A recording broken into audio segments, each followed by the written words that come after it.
Amados irmãos, abra sua Bíblia, onde vamos, com a graça e misericórdia do nosso Deus, compartilhar da palavra, na carta de 1 aos Coríntios, capítulo de número 11, verso 17 ao verso de número 34. Diz assim a bela palavra do bom Deus: Nisto, porém, que vos prescrevo, não vos louvo, porquanto vos ajuntais não para melhor, e sim para pior. Porque, antes de tudo, estou informado haver divisões entre vós quando vos reunis na igreja, e eu, em parte, o creio. Porque até mesmo importa que haja partidos entre vós, para que também os aprovados se tornem conhecidos em vosso meio. Quando, pois, vos reunis no mesmo lugar, não é a ceia do Senhor que comeis. Porque ao comerdes, cada um toma antecipadamente a sua própria ceia, e há quem tenha fome, ao passo que há também quem se embriague. Não tendes, porventura, casas onde comer e beber? Ou menosprezais a igreja de Deus e envergonhais o que nada tem? Que vos direi? Louvar-vos-ei? Nisto certamente não vos louvo. Porque eu recebi do Senhor o que também vos entreguei, que o Senhor Jesus, na noite em que foi traído, tomou o pão, E, tendo dado graças, o partiu e disse: Isto é o meu corpo, que é dado por vós, fazei isto em memória de mim.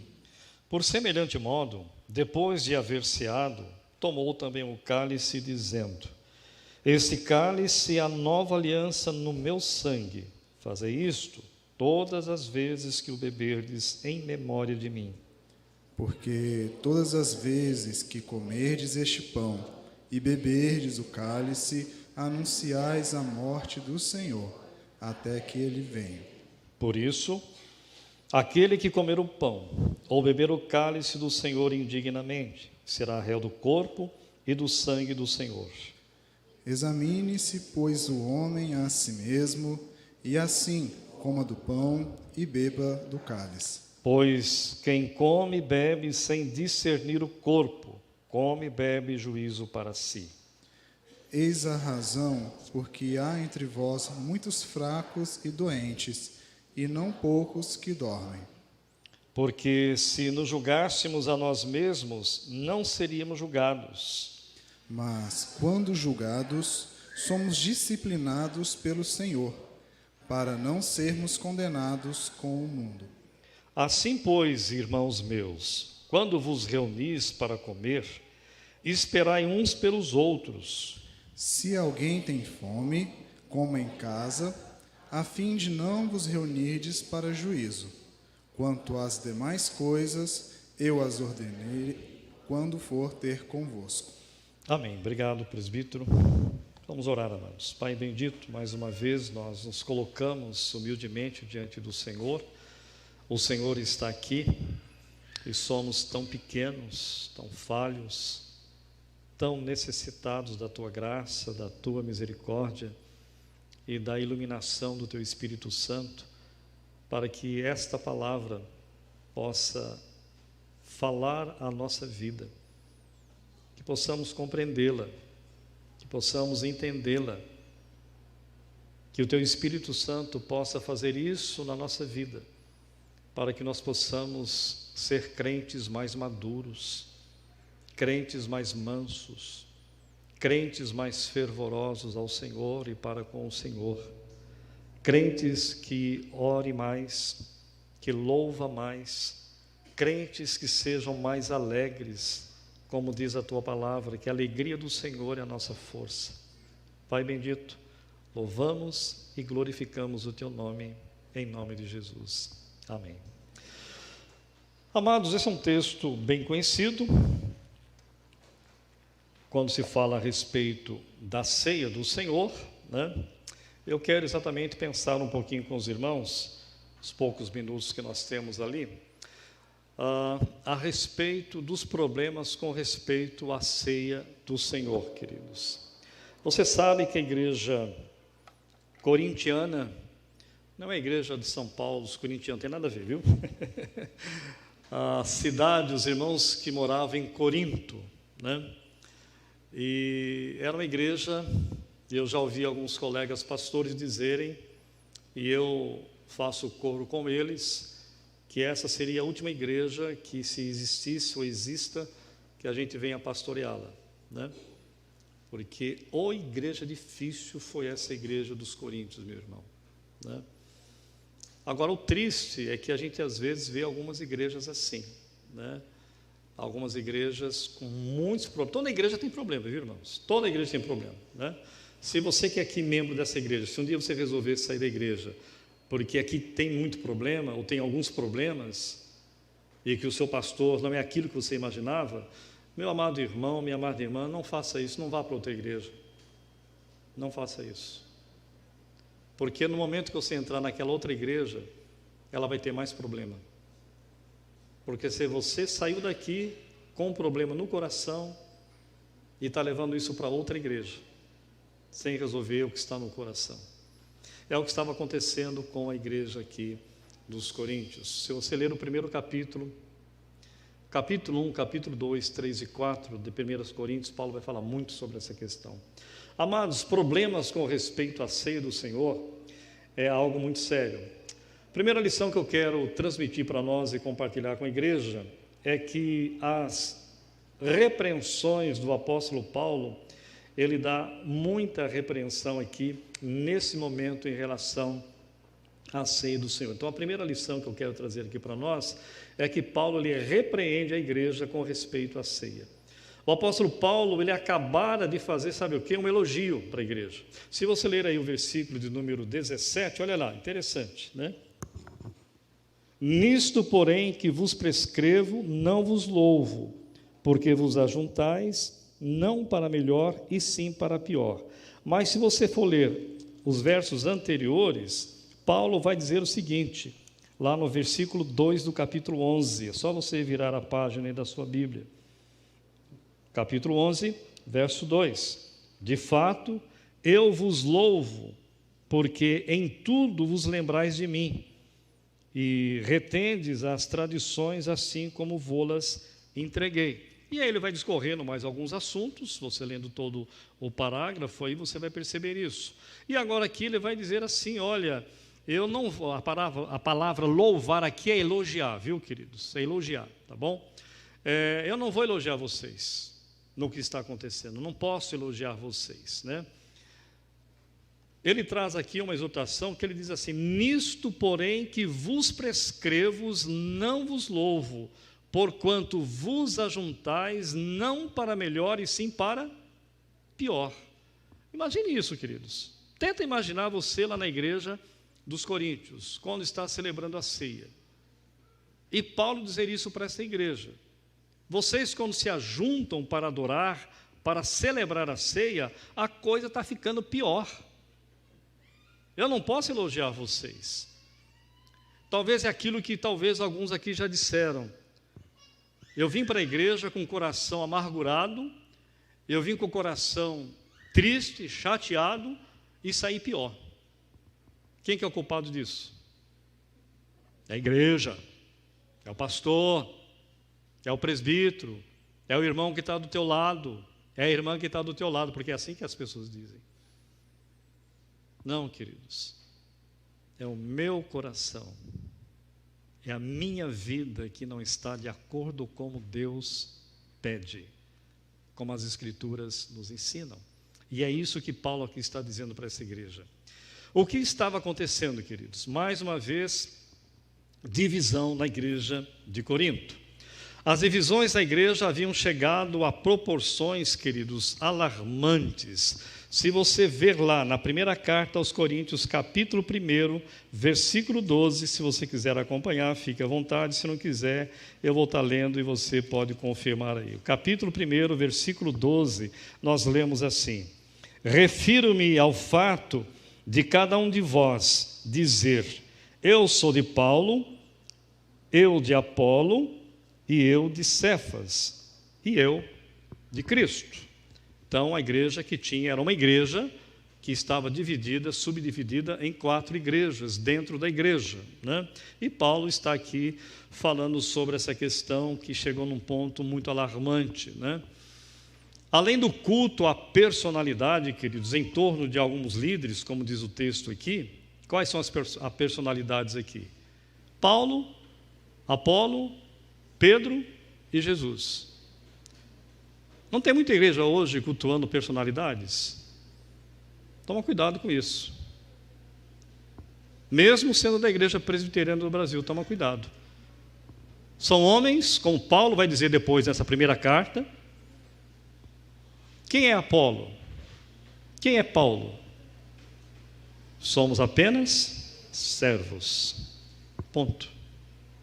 Apenas isso. O culto na igreja estava desembocando, queridos, em certo esnobismo perverso e odioso da parte dos ricos.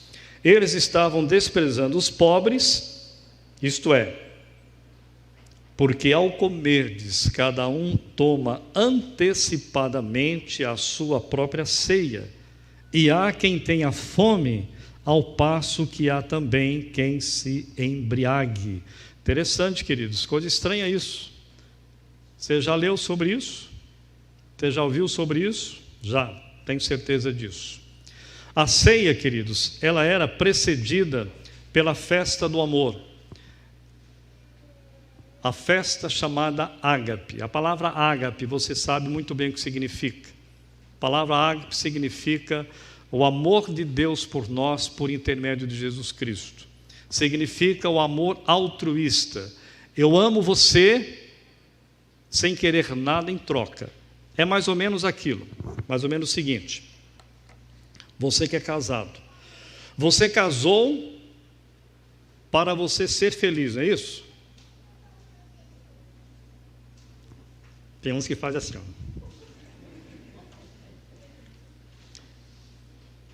Mas tem muita gente que casa achando isso, né, queridos?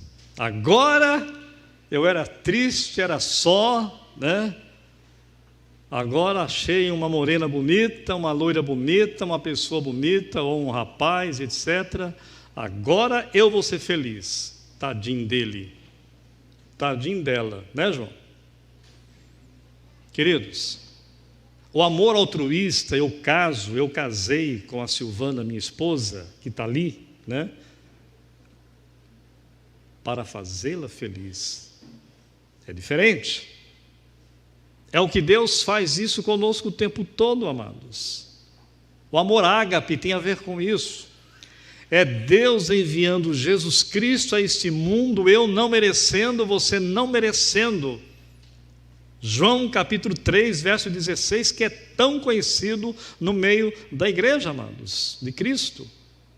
Porque Deus amou ao mundo de tal maneira que deu o seu Filho unigênito para todo aquele que nele crê, não pereça, mas tenha a vida eterna. O que Deus pede em troca de nós? Boas obras? Claro que não. Toda boa obra para a salvação já foi aplicado na cruz de Cristo, na pessoa de Jesus Cristo. Ponto. O que passa disso é do maligno, queridos. Agora, eu sou isento de fazer boas obras depois de eu estar salvo, ser salvo por Jesus? Não. Porque Paulo vai nos ensinar na carta aos Efésios que Deus nos preparou, nos salvou, nos redimiu para boas obras, queridos. Para abençoar as pessoas, mas não para a salvação. Então, o que Deus deseja da minha vida e da tua vida é que nós cremos, que venhamos crer no sacrifício único, perfeito de Cristo Jesus para a salvação. Agora, a festa do amor que existia aqui na igreja dos Coríntios, resumindo aqui bem prático para nós, queridos, é quando se ajunta a panela. De vez em quando aqui na igreja a gente faz isso, um almoço, né? Às vezes não é nem cobrado, né? Às vezes, alguns irmãos, você se reúne com algumas famílias que você se identifica, isso é muito bom, é muito saudável para a igreja, e você convida várias pessoas, mas vamos colocar aqui na igreja, a família da fé, quando nós nos reunimos, né, para uma boa refeição, para um culto a Deus, porque não esqueça, queridos, quer comais, quer bebais, ou façais outra coisa qualquer, devemos fazer para a glória de Deus. Então, quando você almoça, quando você janta, quando você toma café, enfim, tudo é para a glória de Deus. Então, quando nós nos reunimos, nós temos que ser comedidos. Temos que ser comedidos. Temos que ser, em outras palavras, não é a palavra que Paulo usa, mas eu que estou usando aqui para a nossa realidade, sermos mais educados nesse sentido. Tem irmãos que quando vêm para uma refeição, parece estar morrendo de fome. E tem uns que ficam um paredão na mesa que não deixa ninguém entrar. Amados, eu estou aqui falando de maneira bem simples, né? Mas vamos tomar cuidado com isso. Eu estou falando aqui de maneira bem simples, porque o que estava acontecendo na igreja dos Coríntios era muito mais sério do que isso. Eles faziam a festa do amor, a refeição boa, as pessoas mais abastadas traziam comidas boas, uma certa quantidade. Você acha que naquela igreja dos Coríntios não havia pobre, meu irmão? Havia pobre e muito pobre. Por isso que Paulo diz aqui que quando eles participavam desta ceia, para depois participar logo em seguida da mesa do Senhor, ou da ceia do Senhor, a comida acabou. E tinha os crentes mais simples, menos favorecidos, ficava com fome. É isso que Paulo está dizendo. Aí Paulo vai dizer: como é que eu vou louvar vocês?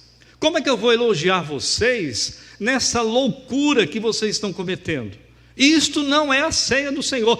Meu querido irmão, minha querida irmã, Paulo está dizendo o seguinte: olha, vocês vivem uma vida estranha, complicada, e depois vocês colocam ali uma situação, está tudo muito bom, está tudo muito bem. Não está, meus irmãos. Paulo falando para os coríntios: eu não posso elogiá-los, está errado. Alguém que come muito, Paulo vai dizer que tem gente até que passa fome, e tem aqueles ainda mais absurdos que seja o quê? Ficar embriagado. Você acha que é à toa que depois o apóstolo Paulo vai falar para a carta aos Efésios: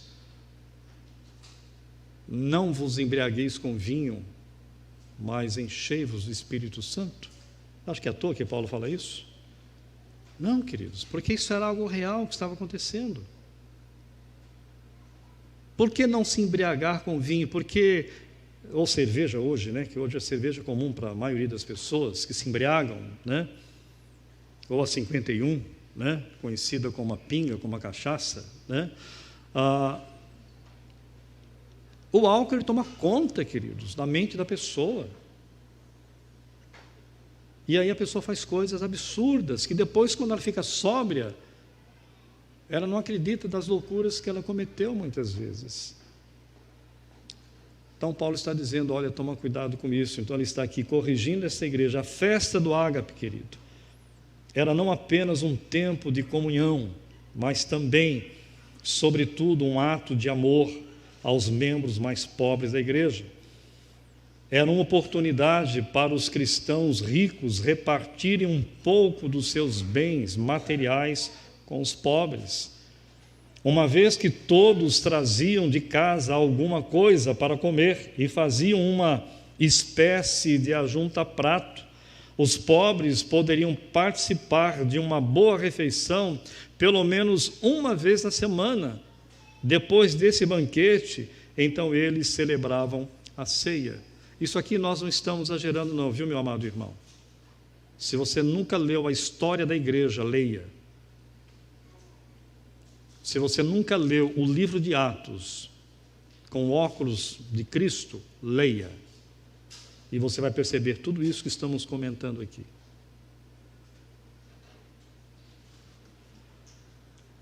A deturpação da festa do amor ou da festa chamada ágape, queridos. Na igreja de Corinto, durante a festa do amor, os que tinham melhores condições se isolavam e comiam à vontade as finas iguarias dos próprios banquetes que traziam de casa e bebiam a ponto de se embriagarem, como já comentamos aqui. Eles se reuniam, mas não havia harmonia, queridos, não havia comunhão entre eles. Paulo diz: porque antes de tudo estou informado haver divisões entre vós quando vocês se reúnem na igreja, e eu em parte creio. Capítulo 1 fala sobre isso. Não foi fofoca, viu, amado irmão, minha amada irmã. Fofoca é outra coisa, fofoca é de Satanás, é do diabo. Agora, a informação é diferente. Paulo recebeu informação de uma pessoa chamada Cloé, ou Cloé, como alguns chamam. Ele recebeu essa informação dizendo: olha, Paulo, essa pessoa era da igreja dos Coríntios, está acontecendo isso, isso, isso e isso. Paulo foi que fundou essa igreja, meu querido irmão. Ele conhecia uma boa parte da igreja. E quando ele recebe essa informação, ele escreve essa carta, dando a orientação, falando com esses irmãos a respeito: olha, vocês precisam tomar outro rumo. Não é isso, está tudo errado o que vocês estão fazendo. Pode ter certeza que Deus não se agrada com a ação de vocês. Eles participavam dos elementos da ceia, mas não era a ceia que eles celebravam. Então Paulo está dizendo isso: vocês estão fazendo tudo errado, vocês acham que vocês estão participando da ceia, mas não é a ceia do Senhor. Ele diz assim: quando, pois, vos reunis no mesmo lugar, não é a ceia do Senhor que comeis. Está no versículo 20 do capítulo 11 que nós já lemos. Paulo está combatendo o perigo, amados, do ritualismo. Você pode assentar-se para celebrar a ceia, comer o pão e beber do cálice, ou do vinho, ou do suco de uva. Ainda assim, não ter usufruído as bênçãos da comunhão da mesa do Senhor. Presta bem atenção nisso, querido. Vou ler novamente esta frase aqui. Você e eu podemos nos assentar para celebrar a ceia, comer o pão, beber do vinho ou do cálice, do suco de uva, e ainda assim não ter usufruído as bênçãos da comunhão da mesa no Senhor. Cristo está presente, queridos. Cristo está aqui conosco, em espírito. Ou você não crê nisso? Você acha que a gente pode fazer de qualquer jeito? De qualquer maneira? Você acha que quando Paulo fala nesse capítulo 11, examine-se o homem a si mesmo? Paulo está falando ao Léo, porque havia essa necessidade de examinar o coração. Veja como vocês estão vivendo. A motivação, queridos, pode estar errada. Um ritualismo, a gente tem que tomar muito cuidado com isso. Os crentes de Corinto seguiam um ritual, mas o coração deles estava afastado do propósito divino. É aquilo que no Antigo Testamento muitas vezes Deus fala por intermédio de alguns profetas: vocês me louvam com a boca, mas o coração de vocês estão distante de mim. Paulo está dizendo a mesma coisa num outro contexto para a igreja dos Coríntios. A ceia do Senhor, queridos, é uma proclamação dramatizada de 4 verdades essenciais da fé cristã. E essas 4 verdades, queridos, primeira delas, devemos olhar para trás. Segunda verdade, devemos olhar para frente. Terceira verdade, para dentro. E a quarta verdade, ao redor. Quem fez essa exposição, que eu cito aqui, porque ela é bíblica, é o teólogo Warren Wiersbe. nome bem complicado, até para você que é inglês é difícil de falar, né? Mas ele fala 4 coisas muito importantes aqui que eu citei, que eu quero colocar para nós aqui. Primeiro, devemos olhar quando participamos da ceia, né, queridos? Devemos olhar para trás. Quando participamos da ceia, devemos olhar para trás, isto é, para a cruz de Cristo. Verso 26 vai falar sobre isso. Todas as vezes que comemos o pão e bebemos o cálice, anunciamos a morte do Senhor.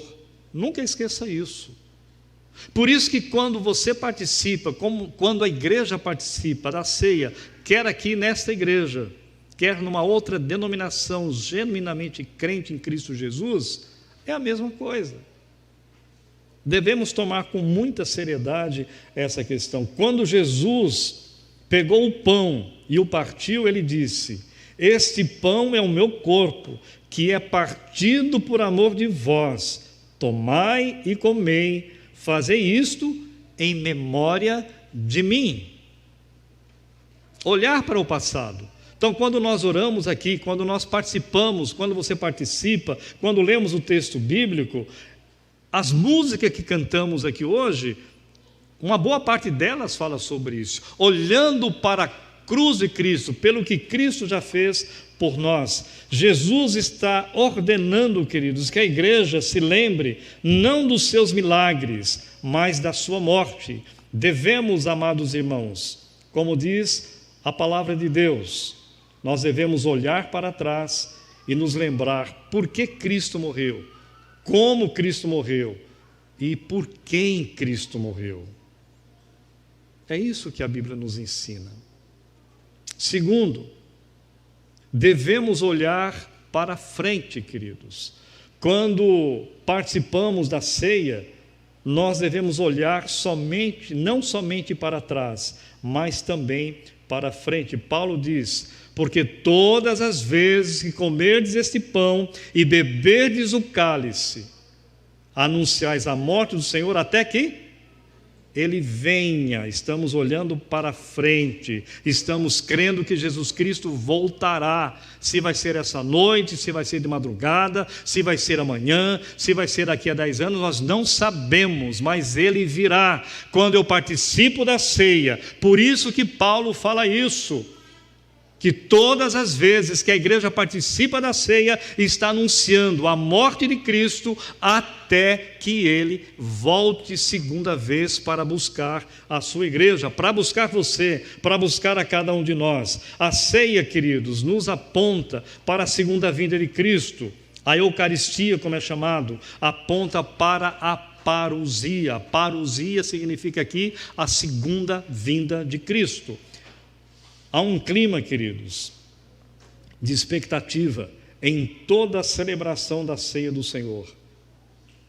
A segunda vinda de Cristo, amados, é a grande esperança do cristão no mundo onde o mal tem feito tantos estragos, amados. Como no nosso Brasil. Que tristeza. Entra político, sai político, entra A, entra B, entra C. Que tristeza. Como esse povo está precisando da verdade de Jesus Cristo. Não é da verdade da Igreja Presbiteriana do Brasil, não, queridos, porque ela é falha. Mas é da Igreja de Jesus. E creio que a Igreja Presbiteriana faz parte do corpo de Cristo. Querido irmão, vamos pensar sobre isso quando você participar da ceia. Lembre-se que um dia Jesus Cristo voltará para buscar a cada um de nós. Para um dia, como o próprio Jesus Cristo disse, participarmos das bodas do Cordeiro, lá no céu, para todo sempre, por toda a eternidade. Atrás aponta para a sua morte, à frente aponta para a sua volta.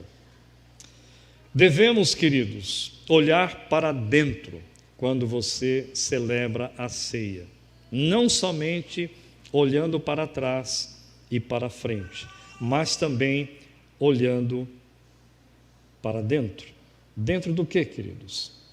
Olha o que Paulo diz no verso 28 do capítulo 11. Examine-se, pois, o homem a si mesmo. Você não olha para o seu irmão, você não deve olhar e ser juiz do seu irmão.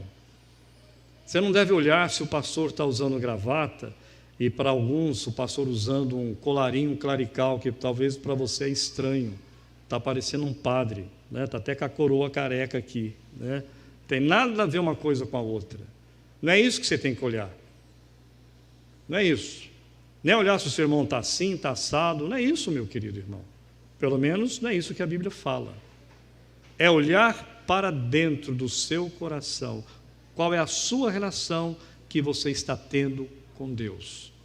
Qual é a relação que você está tendo com Deus, não só no domingo, mas durante toda a semana, lá onde você trabalha. Você que é um bom profissional, onde você trabalha, aonde você estuda, qual é essa relação que você tem com Deus lá, naquele ambiente às vezes difícil, hostil? Qual é essa relação que você está tendo com Deus, queridos? Ou nós achamos que quando a gente sai de casa de manhã cedo para os nossos compromissos, Jesus Cristo fica sentadinho ali na sala, bonitinho, e quando você fala com ele, olha, fica aí, Jesus, eu vou ali ter os meus compromissos, aí quando voltar a gente tem aquele papo legal. Não, amados. Ele habita em nós por intermédio do Espírito Santo. Aonde nós vamos, Ele está conosco. Eis que estou convosco todos os dias, até a consumação do século. Nunca esqueça isso. Então Paulo está dizendo para esta igreja dos Coríntios e dizendo para nós também, que nós devemos, queridos, examinar a nós mesmos, não julgar a vida alheia, olhar para nós mesmos, examine-se a si mesmo e julgue-se a si mesmo, investigue o seu coração, analise a vida, a nossa vida, queridos. É digno observar que Paulo diz, examine-se o homem a si mesmo e coma. Paulo está dizendo, faça uma prova e seja aprovado. É triste ver que tem vários irmãos que não vêm às vezes na igreja no domingo de ceia. Não estou julgando aqui, mas quando o irmão fica sabendo que tem a ceia, ele não participa. Não sei o que acontece no coração, só Deus sabe. É triste isso. Ah, pastor, mas o próprio texto está dizendo para examinar. É verdade. É verdade. Agora, você examinou mesmo? Você confessou a Deus o seu pecado mesmo, diante de Deus, para participar da ceia? É o momento, queridos, é aquilo que Jesus disse. Se você vem para o culto, vai entregar uma oferta, e você lembra que tem alguém contra você, o que você tem que fazer? Ah, não, quando for terça-feira, segunda-feira, eu vou convidar essa pessoa para tomar um café em casa, lá a gente resolve. Não é isso que a Bíblia fala, não. Deixa a sua oferta lá, vai se reconciliar com o seu irmão. Jesus está dizendo, peça perdão, resolva o problema. Amados, é assim que a igreja funciona. Não esqueça que a igreja, ela é pecadora, ela é falha, você é falho, nós somos pecadores, todos nós, estamos sujeitos a erros, a falar coisas que não devemos. Todos nós somos sujeitos a isso. E qual deve ser a nossa função? Olha, me perdoa. Se você toma ceia com o coração magoado, com o coração com algum problema, meu irmão, toma cuidado com isso. Não se torne réu do corpo de Cristo. A palavra réu é culpado, viu, meu querido irmão, minha querida irmã? É culpado. Paulo não brinca em serviço. É por isso que muita gente da igreja dos Coríntios diz o seguinte, queria ver outra pessoa, menos o apóstolo Paulo. Porque Paulo era muito sério. Paulo não brincava com as coisas de Deus, amados. Esse homem morreu por causa disso. Esse homem foi literalmente degolado por causa de Jesus Cristo.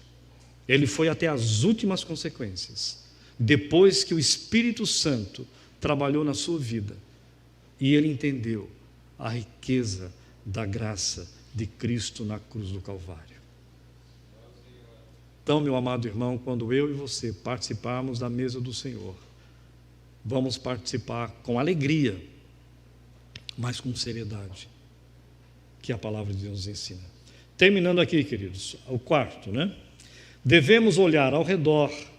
Quando você participa da ceia, quando eu e você participamos da ceia, devemos olhar para trás, isto é, para a cruz, devemos olhar para a frente, esperando a volta de Cristo Jesus, e devemos olhar também, queridos, para dentro de nós, para um autoexame. E por último, devemos olhar ao redor. O que é isso? O apóstolo Paulo escreve: assim, pois, meus irmãos, quando vos reunis para comer, esperai uns pelos outros. Se alguém tem fome, coma em casa, a fim de não vos reunirdes para juízo. Quanto às demais coisas, eu as ordenarei quando for ter convosco. Quando eu pedi, quando aqui celebramos a ceia, vamos fazer diferente hoje. Vamos esperar todo mundo ser servido. De uma maneira bem simples. Foi uma forma ilustrativa, para a gente aprender a esperar o outro irmão, sem pressa. É por isso que a gente fez isso. Claro, se nós fôssemos uma igreja aqui de 300 pessoas, nós não iríamos fazer isso, porque senão a gente ia sair daqui meia-noite, né? Mas uma igreja que tem 300 membros, ela tem no mínimo, uns 12 a 15 presbíteros, né? No mínimo. Eu já trabalhei em igreja assim, viu, meu irmão, minha irmã? Em Brasília, com a minha esposa, trabalhamos numa igreja que ela tinha cerca de 400 membros. Eram 9 presbíteros. Agora, você imagine a reunião do conselho, né? 9 presbíteros. Se você quer ver homem falar, meu filho, vá para uma reunião do conselho. A gente fala. Se a gente não vai cortando os assuntos de vez em quando, a gente vai longe, né? Queridos, esperar uns pelos outros. Paulo está ordenando os crentes a esperarem uns pelos outros, para uma comunhão verdadeira na festa do amor, queridos. Se o irmão mais pobre está ali, e se ele não chegou ainda, vamos esperar. É isso que Paulo está dizendo. É o amor cristão, é a comunhão, é o relacionamento. E se tem uma coisa difícil na vida da igreja, queridos, um desafio, é a questão do relacionamento. Como é difícil isso, né, queridos? E Paulo está orientando a essa igreja nesse sentido. Aprendam a esperar uns pelos outros. Na igreja de Corinto, queridos, era costume os crentes trazerem suas iguarias, como já falamos aqui, e comerem fartamente sem esperar uns pelos outros. Quando os menos favorecidos chegavam, só encontravam as sobras. Havia até alguns que se embriagavam. Eu quero aqui trazer algumas aplicações para a nossa vida, queridos. São 5 aplicações para a nossa vida, para a minha vida e para a tua vida. O que Paulo nos ensina? Primeiro, não temos essa prática da festa do amor ou do ágape atualmente, mas temos o princípio, amados. Não esqueça isso. Temos o princípio bíblico. Segunda aplicação. Quando você se reunir para a ceia, olhe ao seu redor. Olhe para o seu irmão que está perto de você. Tem alguém faltando na igreja? Você sabe se tem. Por que este ou aquele irmão ou irmã não está aqui assentado perto de nós? Por quê? Ah, pastor, isso tem que ser com o senhor é o pastor da igreja, eu tenho que visitá-lo. É verdade. Tem toda a razão. Agora, qual é o seu papel como irmão em Cristo? Aí vem a terceira aplicação. A ceia, queridos, é um momento de comunhão. Somos um só corpo. É isso que Paulo deseja que a igreja entenda sobre a ceia. Se um membro sofre, segundo o apóstolo Paulo, lá na carta aos Coríntios, capítulo 12, todos sofrem com ele. E ele dá vários exemplos, do pé, da mão, do olho, etc, etc. Né? Você já sabe disso. Quarta aplicação. Devemos procurar o Senhor e os nossos irmãos amados. Devemos encontrar-nos com o Senhor e também com os nossos irmãos. Você já olhou a quinta aplicação e última. Você já olhou ao seu redor e viu o seu irmão ou irmã? Ele não veio. Ore por ele ou ore por ela. Passe uma mensagem, não de cobrança, meu irmão. Para com essa história de ter que cobrar. Se ele não veio, ou ela não veio por uma razão. Ligue para ele essa semana, ou para ela, e ore. Fala, olha, senti a tua falta aqui na igreja. Foi tão bom o culto. Foi uma bênção. Faça o possível você estar conosco domingo que vem. Mas não vá ligar para esse irmão, para essa irmã, cobrando dele não, meu querido. Deixa que o pastor faça isso. Deixa que eu faço isso. E eu tenho feito isso com amor e com zelo, juntamente com a minha esposa. O seu papel é abençoar, porque somos irmãos uns dos outros. Por isso que você chama outro de irmão, querido, ou de irmã, por causa de Jesus Cristo. Ou é irmão só quando nós estamos tudo muito bem, tudo muito bom. Não, queridos. Amados, que nós possamos de fato aprender a celebrar a ceia do Senhor de acordo com como a Bíblia ensina, como a palavra de Deus ensina. Que Deus abençoe a minha vida e que Deus abençoe a tua vida e que você aprenda a se fortalecer mais e mais na pessoa de Cristo Jesus. Amém?